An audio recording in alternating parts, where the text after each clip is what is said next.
Hello everyone, आज की इस वीडियो में हम लोग पंचलाइट कहानी का सारांश बहुत ही आसान भाषा में समझेंगे, जो कि कक्षा 12 सामान्य हिंदी की एक महत्वपूर्ण कहानी है। जो लोग भी क्लास 12 हिंदी में हैं, यूपी बोर्ड 2027 की तैयारी कर रहे हैं, ये वीडियो उनके लिए बहुत ही ज़्यादा इम्पोर्टेंट होने वाली है। इस वीडियो में हम लोग 5 नंबर की तैयारी करेंगे। तो इस कहानी में बहुत ही सिंपल कहानी है, पंचलाइट कहानी। बस एक बार आप लोग सुन लेंगे तो आपको ये कहानी याद हो जाएगी। ज़्यादा बहुत ही मुश्किल कहानी नहीं है, बस आप लोग को ध्यान से सुनना है। ठीक है, तो चलिए वीडियो को शुरू करते हैं। तो शुरू करते हैं वीडियो को। पंचलाइट फणीश्वरनाथ रेणु जी की आंचलिक कहानी है। यानी जो पंचलाइट कहानी है, ये किसकी कहानी है? ये फणीश्वरनाथ रेणु जी की आंचलिक कहानी है।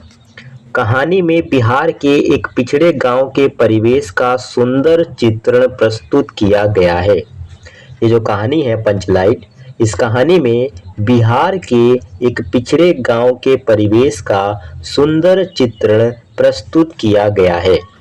महतो टोली में अशिक्षित लोग हैं। यानी जो महतो टोली है, इस महतो टोली में अशिक्षित लोग हैं, यानी कि पढ़े लिखे लोग नहीं हैं, अशिक्षित लोग हैं। उन्होंने रामनवमी के मेले से पेट्रोमैक्स खरीदा, जिसे वो पंचलाइट कहते हैं।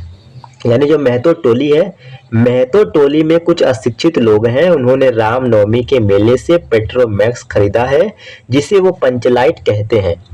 ठीक है, पंचलाइट को देखने के लिए टोली के सभी लोग, मतलब टोली जो महतो टोली के जो सभी लोग हैं, ठीक है, बालक हो गया, औरतें, जवान इकट्ठा हो जाते हैं। टोली जब पंचलाइट को देखने के लिए जितने भी टोली के लोग होते हैं, जो बच्चे होते हैं, औरतें होते हैं, होती हैं, जो जो जवान होते हैं उस गांव के, जो उस टोली के जितने भी लोग होते हैं, वो पंचलाइट को देखने के लिए इकट्ठा हो जाते हैं। सरदार जो होता है, ठीक है, जो सरदार होता है, गांव का जो सरदार होता है, सरदार अपनी पत्नी को आदेश देता है कि शुभ कार्य को करने से पहले वो पूजा पाठ का प्रबंध कर ले। जो सरदार है, वो अपनी पत्नी को ये आदेश देता है कि शुभ कार्य को करने से पहले वो पूजा पाठ का प्रबंध कर ले। ठीक है, सभी उत्साहित हैं। सभी क्या है? सभी बहुत ज़्यादा उत्साहित है, सभी बहुत ज़्यादा प्रसन्न है, खुश है सभी पंचलाइट को देखने के लिए। परंतु समस्या उठती है कि पंचलाइट जलाएगा कौन। ठीक है, ये समस्या अब उठती है कि पंचलाइट जलाएगा कौन। जो खरीदने से पहले ये बात किसी के दिमाग में नहीं आई थी कि पंचलाइट कौन जलाएगा, तो पंचलाइट बस लोगों ने खरीद लिया। ठीक है, लेकिन अब ये समस्या होती है कि अब पंचलाइट जलाएगा कौन। ये सीधे साधे लोग पंचलाइट को जलाना भी नहीं जानते।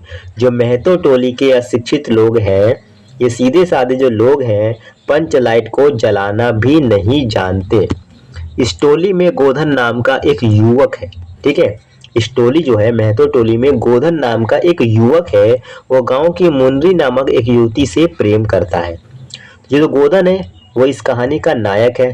ठीक है, और जो मुनरी है, वो इस कहानी की नायिका है। इस टोली में गोधन नाम का एक युवक है, वो गांव की मुनरी नामक एक युवती से प्रेम करता है। अब आगे बढ़ते हैं। मुनरी की जो माँ है, ठीक है, मुनरी की माँ जो है, जिनका नाम होता है गुलरी काकी। ध्यान से सुनिएगा आप बात, कि जो मुनरी की माँ है, उनका नाम क्या होता है? उनका नाम होता है गुलरी काकी। यह आपको याद रखना जरूरी है कि मुनरी की जो माँ है, उनका नाम गुलरी काकी होता है। तो मुनरी की माँ ने पंचों से शिकायत की थी कि वो घर के सामने से सिनेमा के गाने गाता हुआ निकलता है। वो कौन? गोधन। यानी जो मुनरी की माँ है गुलरी काकी, उन्होंने पंचों से ये शिकायत की थी कि जो गोधन है, वो घर के सामने से सिनेमा के गाने गाता हुआ निकलता है। ठीक है, इस कारण पंचों ने उसे बिरादरी से निकाल रखा है। यानी कि जो पंच होते हैं, उन्होंने गोधन को बिरादरी से निकाल रखा है। मुनरी को पता है, यानी मुनरी को पता है, मुनरी ये जानती है कि गोधन पंचलाइट जला सकता है। जो मुनरी है, जो गोधन की जो प्रेमिका है, उसको ये पता है कि जो गोधन है वो पंचलाइट जला सकता है। वो बहुत ही चतुराई से ये बात पंचों तक पहुंचा देती है।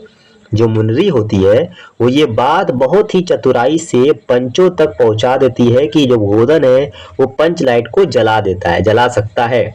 ठीक है, तो जो पंच होते हैं, वो गोधन को बुलाते हैं। ठीक है, पंच जो होते हैं वो गोधन को बुलाते हैं, लेकिन गोधन बुलाने पर भी नहीं आता है। जो पंच होते हैं वो छड़ीदार होता है, छड़ीदार को भेजते हैं गोधन को बुलाने के लिए, पर गोधन नहीं आता है।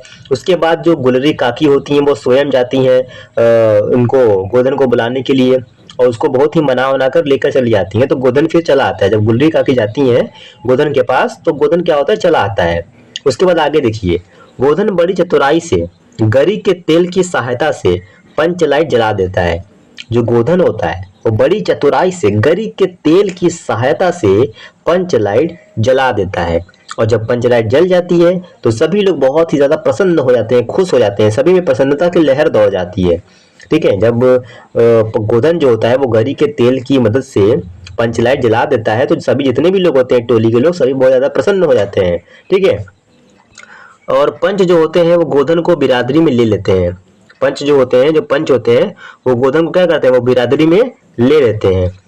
पंच खुश होकर कह देते हैं, जो पंच होते हैं वो खुश होकर कह देते हैं कि तुम्हारा 7 खून माफ, खूब गाओ सनीमा का गाना। ठीक है, तो ये थी कहानी पंचलाइट की, जो कि कक्षा 12 सामान्य हिंदी की एक महत्वपूर्ण कहानी है, जिसके लिए आपको कितने नंबर मिलते हैं, इसके लिए आपको 5 नंबर मिलते हैं। ठीक है, ये आपके 5 नंबर की तैयारी हो गई इस वीडियो में।